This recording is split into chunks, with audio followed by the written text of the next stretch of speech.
समस्तीपुर में नमाज पढ़ने जा रहे दो युवकों पर फायरिंग हो गई, जिसमें एक की मौत हो गई जबकि दूसरा घायल हो गया, जिसे अस्पताल में भर्ती करवाया गया। बताया गया कि मस्जिद जाते वक्त दोनों पर 3 मोटरसाइकिल सवारों ने गोलियां चलाई। तो उसके बाद उसको गोली मार के वो लोग भागा है। घटना की जानकारी मिलने के बाद पुलिस जांच में जुट गई। बड़ी खबर बिहार के गया से, जहां मालगाड़ी के 53 डिब्बे पटरी से उतर गए। बताया गया कि हादसा ब्रेक फेल होने की वजह से हुआ। 53 बोगियों के पटरी से उतरने के बाद भी इंजन नहीं रुका और वो बची हुई बोगियों को लेकर आगे बढ़ता रहा।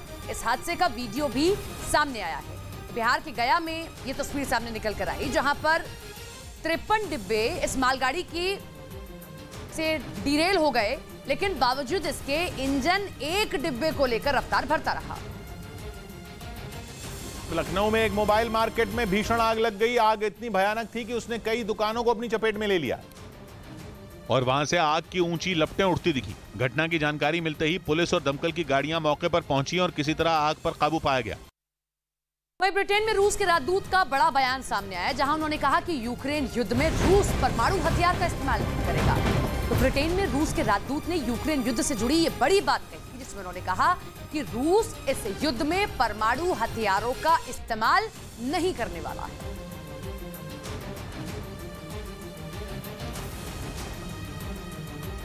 रूस एटमी हथियार नहीं चलाएगा, ये रूस के राजदूत का ब्रिटेन में कहना है। लेकिन बड़ी बात यह है कि रूस की ओर से लगातार ड्रिल किए जा रहे हैं, जो खुद पुतिन भी वहां बैठकर देखते हैं, और लगातार ऐसे हथियारों का इस्तेमाल किया जा रहा है। लेकिन एक तरफ ब्रिटेन में रूस के राजदूत कहते हैं कि ऐसे हथियारों का इस्तेमाल नहीं करेंगे।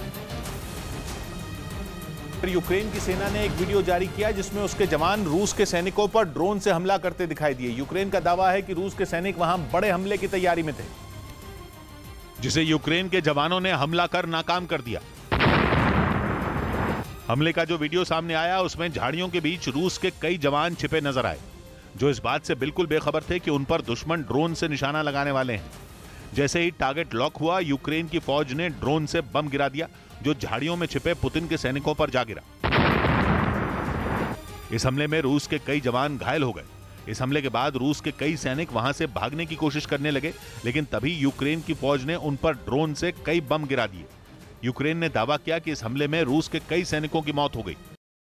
कि रूस के राष्ट्रपति पुतिन ने हथियारों का उत्पादन तेज करने का आदेश जारी कर दिया। एक रोज पहले ही उनके करीबी दिमित्री मेदवेदेव ने वहां की कंपनियों को ज्यादा हथियार न बनाने पर जेल भेजने की धमकी दी थी, क्योंकि 8 महीने से जारी जंग में रूस की सेना के पास हथियारों की भारी कमी हो गई है।